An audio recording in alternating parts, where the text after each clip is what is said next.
Il faut rattraper le temps perdu. Ce ciel bleu, les agriculteurs l'attendent depuis des mois. Automne, hiver, printemps, la pluie a gêné le désherbage, favorisé les maladies, empêché les semis. Le sol, longtemps détrempé, était impraticable. Si vous voulez, quand vous allez voir dans le champ, dire on peut semer et on va à mi-botte, on n'essaye même pas d'y mettre le tracteur. On va au moins engendrer 20 à 30% de baisse de chiffre d'affaires, dû à l'hiver compliqué sur les céréales. Et après, sur les maïs et tournesols, avec par exemple les cultures de printemps en général, avec un mois de retard de semis, on va forcément avoir du délai de retard sur les récoltes. Alexandre Fricot n'est pas le plus en difficulté.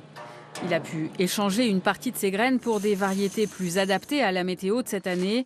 Il est assuré et une partie de son exploitation est drainée. Mais devant de fortes pluies, les solutions sont rares. Parmi elles, l'apport de matière, résidus végétaux ou animaux comme du fumier. La matière organique sur un sol, ça permet de faire une espèce d'éponge. Donc plus on a de matière organique, plus le sol est en capacité d'absorber de l'eau.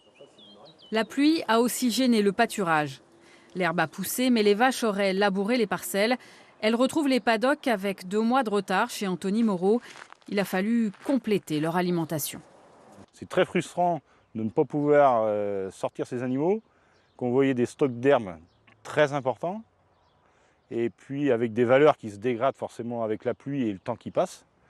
Si, c'est très frustrant. Donc on entame les stocks, on va dire le stock tampon, on appelle, la réserve. Donc là, c'est la seule parcelle de pâturage qui est drainée. Là aussi, le drainage a permis d'utiliser une parcelle. Mais pour ce responsable agronomie de la Chambre d'agriculture, il n'y a pas de solution miracle. Le drainage ne peut s'envisager que si effectivement on respecte les conditions écologiques et les conditions zones humides et les propriétés effectivement fonctionnelles des zones humides. Les agriculteurs se doivent d'avoir des systèmes les plus résilients aux aléas climatiques variés et conséquents et marquants. Donc il n'y a plus de moyenne climatique aujourd'hui.